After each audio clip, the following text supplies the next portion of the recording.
In ages past, long before the War of Vengeance, the Time of Woes, and the Goblin Wars, the dwarfs of the World's Edge Mountains ruled a vast, sweeping empire, the Karak Azgal. Loosely translated as the Everlasting Realms, the Karak Azgal once dominated the Old World. Its holds stretched from Norsca to the Southlands, and dwarf trading posts reached deep into the lands that would one day become Sigmar's empire. Runic axes and blades that are revered artifacts today were commonplace trinkets borne by every warrior. In those days, the Dawi were fast friends with the elves of Ulthuan, and the two people purged the land of beastmen and greenskins alongside each other. It was a golden age, and the old world was peaceful and prosperous for both elf and dwarf. Alas, while the Karak Azgal endures to this day, it limps on in a broken state. A series of tragedies, each greater than the last, took this once glorious empire to its knees. First came the War of Vengeance, when the friendship between the dwarfs and high elves was broken by elven treachery. The ancient empires fought until they were blood dry, the old world devastated by their enmity. Then, just as the Dawi broke the perfidious Elgi and sent them fleeing back to their island home, earthquakes of monumental proportion rocked the World's Edge Mountains. Holds that withstood the fury of ancient dragons and elven mages were torn asunder, their people crushed beneath falling stones. Worst of all, tunnels and fissures opened within the Undgren, the great underground highway uniting the Karak Azgal. The Empire's arteries were vulnerable, and subterranean filth poured into them. Endless hordes of greenskins and Skaven attacked the dwarfs from below, exploiting the weaknesses in their once impenetrable armor of stone. The Dawi, drained by their war with the elves and pressed from every side, were sorely tested. Not even the greatest holds were safe, and many once glorious halls now lie in the clutches of greenskins, Skaven, and worse. Such was the fate of Karak Azgal, also known as the Dragon Crag in the tongues of men. Karak Azgal, or Horde Peak, was not always known as such. Once, long ago during the Golden Age of the Dwarfs, Karak Azgal was called Karak Izril, or the City of Jewels. It was the southernmost of the Grand Dwarf holds, with its northern and western borders protected by the holds of Karak Eight Peaks and Karak Azul respectively. At its height, Karak Izril was one of the largest holds in the Karak Azgal, and Longbeards claimed that it was even wealthier than the capital of Karak. The hold owed its wealth to the vast gem deposits hidden within the mountains. Emeralds, rubies, and sapphires were pried from deep within the earth, and the Dawi dwelling there became rich beyond comprehension. It's said that every home in the City of Jewels had a gem the size of a dwarf fist as their door handle. Tales of Karak Izril's wealth spread throughout the Old World, and even savage greenskin tribes knew about the fabled City of Jewels. Gems were not the only bounty to be found beneath Karak Azgal either. Legends claim there's a rich gromeral seam that was found within the mines during the Golden Age, though it has since been lost. The same legend claims that the dwarfs delved too greedily and too deep in their pursuit of the ore, and awoke something foul beneath the mountains. To save themselves and their hold, the Dawi sealed the mine and focused on safer resources. After a time, life resumed its normal pattern, and the dwarfs of Karak Azgal continued to grow rich and powerful. Such an age of prosperity could not last forever. Although Karak Azgal weathered the War of Vengeance relatively unscathed, its strength was undoubtedly leached in battle against the elves. It also endured the initial trials of the Time of Woes with remarkable success. While northern holds like Karak Ungor and Karak Varn were overwhelmed by Orcs and Goblins in negative 1500 and negative 1499 IC respectively, Karak Azgal stood defiant against the Greenskins for over a millennia. The hold did have a near miss in negative 750 IC when a massive band of night goblins swelled up from beneath its mines, but the attackers were repulsed by the brave warriors of Karak Azgal. Unfortunately, the same Groby redirected their energy against the neighboring hold of Karak Azul, and gained a foothold in the western halls and lower deeps of the Iron Peak. These greenskins were eventually exterminated in a brutal campaign of tunnel warfare, though the whole affair took 10 years from start to finish. The incident was a sure sign that, while the southern holds were still strong, cracks in their armor were beginning to show. The City of Jewels' downfall would come to pass over 2 centuries later, when Karak 8 Peaks fell to Night Goblins and Skaven in negative 513 IC. Karak Israel's northern border was left completely undefended. The Dawi, in their hubris, had thought the 8 Peaks unbreakable, and built Karak Israel's northern wall with fewer fortifications as a result. After all, any foe foolish enough to attack the hold from the north would find themselves surrounded and crushed by 2 of the greatest dwarf holds in the Karazhan core. With Vala Azrael Ungol's destruction, however, their arrogance would bring ruin to the dwarfs. Orcs and goblins, drawn by the promise of a good fight and the legendary riches of Karak Azgal, besieged the hold's vulnerable north wall. Using magically animated war machines, the Greenskins flattened the above-ground city and drove the dwarfs deeper into the earth. At the same time, Skaven that had infiltrated Karak Azgal's gem mines took advantage of the chaos and attacked the Dawi from below. The dwarfs fought valiantly, but the combined efforts of the Greenskins and Ratmen from 2 vulnerable points proved to be too much. At negative 469 IC, after over 40 years of stout resistance, Karak Azgal was finally overwhelmed by the foul creatures. Its proud warriors were slain, and its people fled or put to the sword. If that was the full story, Karak Azgal wouldn't be much different from many of the fallen dwarf holds throughout the World's Edge Mountains. Certainly, the tale of orcs from above and Skaven from below isn't an uncommon one from the time of woes. As we all know, however, dwarfs love their treasure as much as their kin, and will go to great lengths to protect it from their enemies. Such was the case of the dwarfs of Karak Azgal. When the Dawi realized they couldn't escape with their golden jewels, they instead sought to hide their treasures from the orcs. As the hold fell before the green tide, the last surviving warriors of Karak Azgal assembled deep within the mines for a final stand against the Greenskins. Dwarf warriors matched their gleaming axes against the rusty cleavers of the orcs, carving through green flesh for hours upon end. Alas, bit by bit, the dwarf defensive line was worn down. Every slain orc was replaced by one of its savage brethren, while every dead dwarf was an irreplaceable loss. This was a battle the dwarfs could not win. In truth, none of them believed victory was possible in the first place. They had only sought to buy their fellows time. While the clan warriors sold their lives, a group of engineers led by the Rune Lord Stormbeard used blasting charges to seal Karak Azgal's treasures within a vault on the opposite side of the city. Stormbeard then inscribed special runes of hiding on the sealed vault to conceal it from prying eyes. Certain that only he could find the vault again, Stormbeard and the remaining dwarfs promised they would one day return and reclaim their lost treasures. After swearing this mighty oath, the Rune Lord and surviving Dawi fled. Some went to nearby Karak Azgal, while others went as far as the Grey Mountains. As the refugees left Karak Azgal, the Rune Lord cast his gaze back upon his ruined home and renamed it Karak Azgal, or Horde Peak in the tongues of men. Karak Azgal's desecration at the hands of Urk, Groby, and Skaven was complete, but Stormbeard's runes had done their work. The Hold's treasures remained safely hidden away, awaiting their masters' return. Yet tragedy is a constant companion of the stout folk, and the treasure could not stay hidden forever. A dragon, known as Graug the Terrible, came to Karak Azgal, lured by tales of its wealth. The beasts used treasure to attract mates, and Graug knew that the Horde of Karak Azgal would aid him in this endeavor. The runes of hiding were useless against the dragon, as the worms possess an uncanny ability to sniff out gold and gems. Graug was swiftly able to locate and burrow into the treasure vault, becoming the sole master of Karak Azgal's considerable wealth. This was an immense setback for the Dawi. Before, they would only have to deal with simple greenskins and Skaven if they wished to reclaim their treasure. Now, they would have to slay a dragon. Over the centuries, Graug added to his treasures, and the legendary treasure hoard of Karak Azgal became even more extravagant.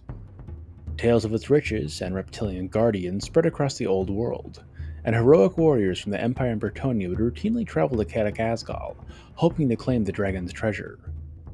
The fact that the bones of these interlopers were inevitably scattered across the ruins of Karak Azgal after Grog was done with them never seemed to deter other would-be dragon slayers.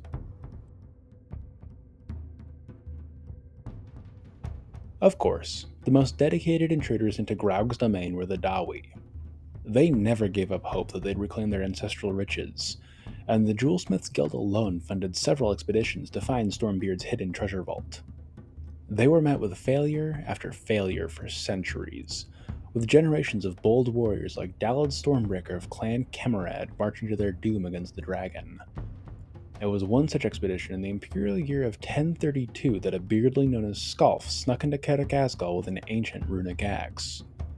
Creeping over moldering piles of knightly skeletons and oceans of golden coins and gems, Skaf came upon Grog while the beast was sleeping. Fueled by an ancestral fury, the beardling buried his rune-encrusted blade within the dragon's throat. The axe drank deeply on wormblood that day, ending its brutal reign and earning Skaf the honorific name Dragon Slayer. Despite Skaf's success, Karak Azgal was still full of orcs, goblins, and Skaven. With such threats present, the Dragon Slayer was unable to reclaim the entirety of Karak Azgal's treasure hoard. Despite leaving the majority of the hold riches behind, he managed to carry out enough jewels and runic items to make him a proper lord of the Dawi.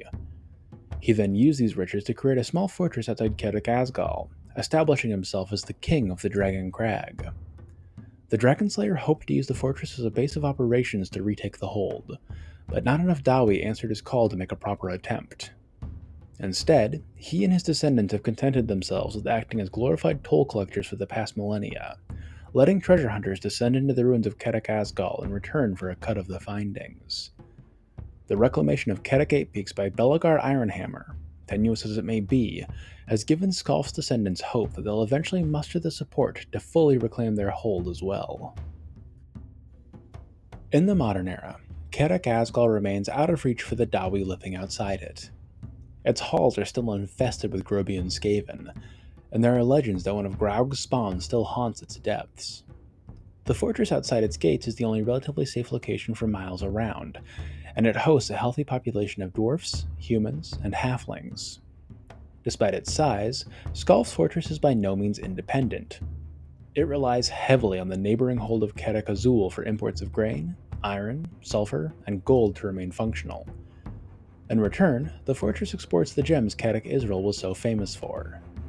Many of these jewels are reclaimed treasures from the Lost Hold, but no small amount are freshly mined specimens. The eastward path connecting the two dwarf dwellings, known as Dragon Head Pass, has been rebuilt and fortified to facilitate this trade. The pass is heavily traveled and patrolled, and most caravans can expect to safely pass between the fortress and Karak Azgal without incident. The western pass into the Badlands, Dragon Tail Pass, is largely ignored, but plenty of treasure hunters come through it on their way to Karak Azgal. At this point, the fortress outside of Karak Azgal has become two distinct settlements. The first, the fortress founded by Skaf, is appropriately known as Skaf's Hold.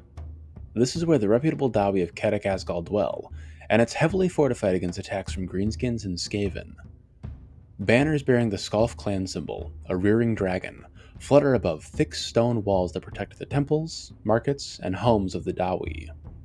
Somewhere between 5,000 to 6,000 dwarfs call the fortress home at any given time, though frequent migration keeps this number in flux. Several passageways let explorers enter the ruins of Karak Azgal, though these are closely monitored to ensure those leaving pay their tolls. Skaf's Hold is currently ruled by Kargan Skalfson, one of Skaf Dragonslayer's direct descendants, with the assistance of both a High and Small Council. The High Council consists of only 3 members, including Kargan, and only the fortress's most prominent individuals, like Balakina Frillisdottir, High Priestess of Valea, is on it. The Small Council, confusingly, is much larger, and it represents the interests of Skaf's Hold's 5 noble families. While the High Council has the final say in all matters, the Small Council can bring matters to their consideration once a month. While several dwarf clans call Skaf's Hold home, only a few are of note. The Norgensons and Voragor's daughters are skilled miners, and both have representatives on the Small Council. The Durgarsons are the descendants of one of Skaf's closest friends, and come from old money. Secretly, recent idleness and corruption has seen their riches bleed away over the decades, and the clan is on the verge of bankruptcy. The Rorgensons are a warrior clan responsible for the defense of Karak Azgal, though many of them dislike the presence of non-dwarfs on their ancestral lands. Finally, the Daemons are a relatively recent arrival, coming to Karak Azgal from Karak nearly 100 years ago. They brought skilled craftsmen and runesmiths to Skaf's Hold, so no one questioned why such a clan would wish to make such a dangerous place their home. Only the Daemons know the truth. A century ago, one of their runesmiths fell to corn. The tainted smith slaughtered his way across Karak before finally being slain, and the shame was so great that the entire clan left the hold in disgrace. The law in Skaf's Hold is upheld by a group of Longbeards known as the Lawbringers. These elders, also known as Threebeards for their tendency to travel in groups of 3, are personally handpicked by Lord Kargan Skalfson to execute the Lord's justice. Lawbringers frequently act as the settlement's judges, juries, and executioners, delivering and enforcing their sentence upon catching a supposed criminal. Most of their energy is spent preventing illegal entry into the ruins of Karak Azgal. Their leader, Thane Furogram Khazarson, is a battle-scarred veteran with a beard that needs to be tucked into ringlets so he doesn't trip over it. His word is effectively law, and he occupies one of the 3 seats on the fortress's ruling council. The second settlement is an unwalled shantytown immediately outside of Skaf's Hold, known as Deadgate.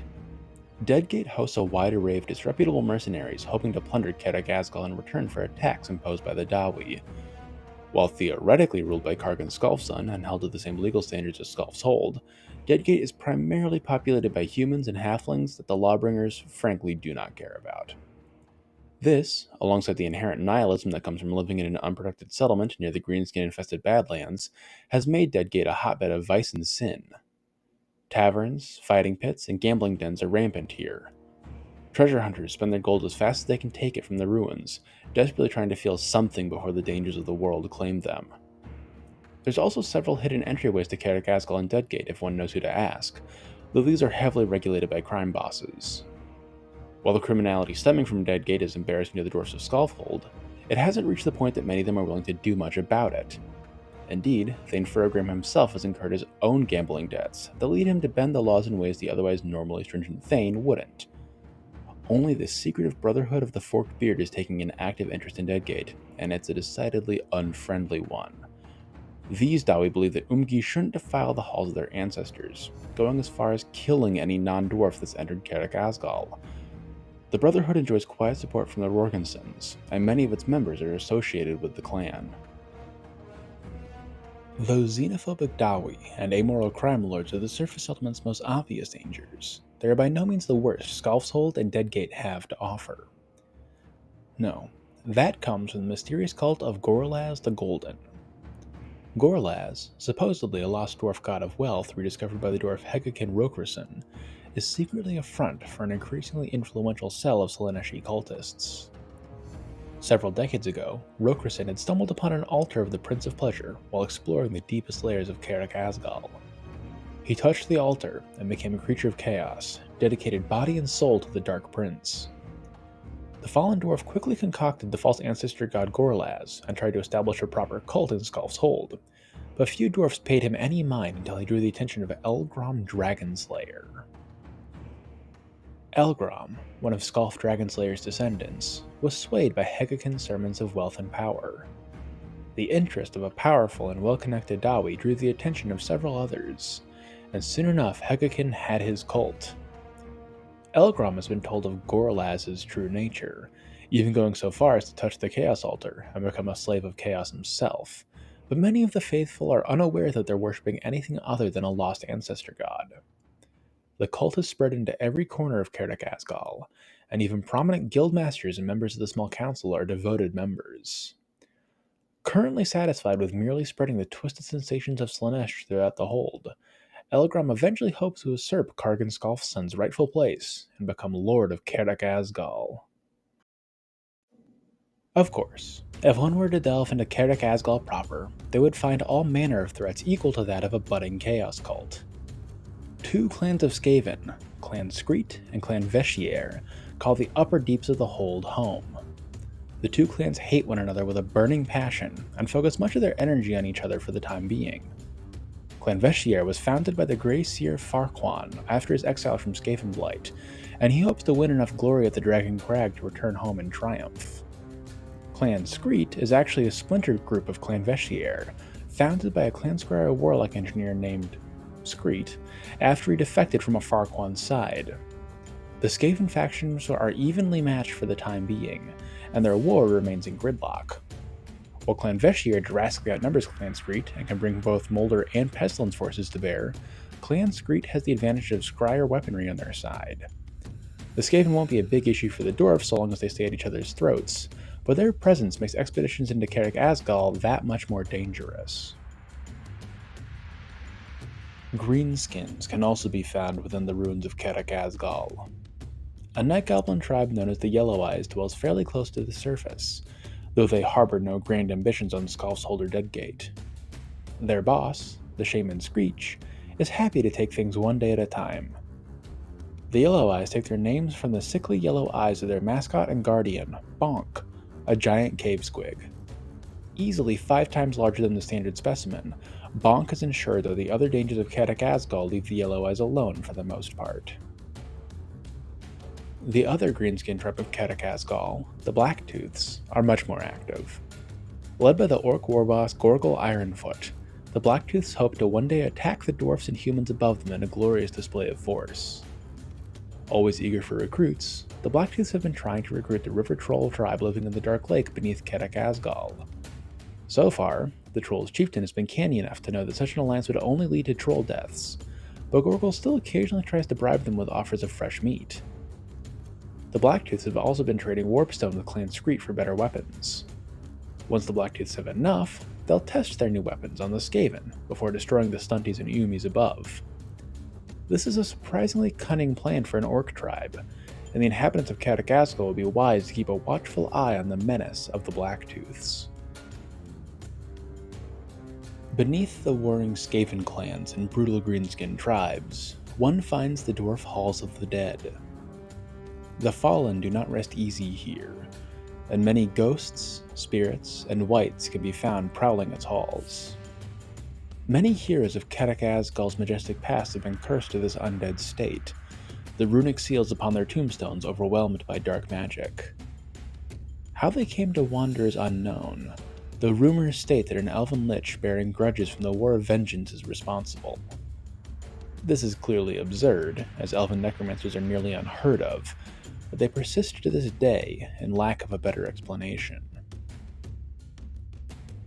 Finally, in the deepest depths of Karak Azgal, chaos rules supreme. The Gromrel Seam found during the Golden Age of the Dwarfs is no legend, and is guarded by a beast of chaos. The monster still lurks there to this day, an abominable creature that walks on all fours, with 6 tentacles tipped with suckers emerging from its black metallic back. Its shoulders support 3 heads, one of a horned goat, one of a serpent, and one of a hideous troll. The 20-foot-long abomination moves with surprising stealth in its umbral home, and anyone who wishes to mine the Gromrel will have to slay the beast first. The altar of Slaanesh, the corrupted Hegakin and Elgrom, can be found in the depths of Karak Azgal as well. The profane holy site was created by a trio of dwarf miners, whose greed outweighed their good sense when they heard that their fellows wished to seal off the Gromrel Seam. The miners struck a deal with Slaanesh, sacrificing their families so they could harvest the Gromrel without drawing the Chaos Beast's attention. The blood of their kin was still fresh on their hands when the ancient dwarfs of Karak Azgal collapsed their mine, trapping them within the cursed caverns. The isolation and corruption drove the miners even deeper into madness. Eventually, the 3 dwarfs fused into one terrifying creature that guards the altar to this day, smiting the pure and allowing the profane to worship before the dark majesty of the Lord of Excess. In Total War Warhammer, Karak Azgal is the capital of the Blightwater province in the southern World's Edge Mountains.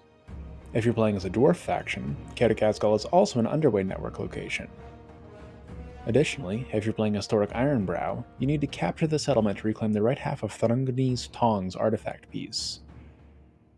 Karak Azgal has a diamond resource that's available to everybody, which is a nice nod to its history as the City of Jewels. Otherwise, none of the Hold's rich history is represented in-game. This is a bit of a shame, as it would be really cool to have a landmark referencing the vast treasures still lost within the Hold, or Grog the Terrible's reign. With that, we've come to the end of our extensive overview of Karak Azgal. This may be one of the longest videos I've ever made, which is a bit of a surprise. When I started this video, I thought it would be a simple retelling of Grog the Terrible and Skaf Dragonslayer, but the Warhammer Fantasy Role-Playing Guide to Karak Azgal added a lot more depth to the Fallen Hold. While I've included all of it for the sake of completeness, as I'd be a poor source of information if I didn't, I'll level with you. I don't care for a lot of the additions made by the role-playing guide. It adds a lot, and not in a way that's like, see how we flesh out the world for you? Rather, many of the additions feel like the writers were scared to leave out any component of the Warhammer world. They added the undead, and an elven one at that, which I'm pretty sure is a break in the canon even when this was being written. They have to remind you that chaos is everywhere, both in the mines and in the city. Why? What does a Slaaneshi cult add to the theme of Karak Azgal?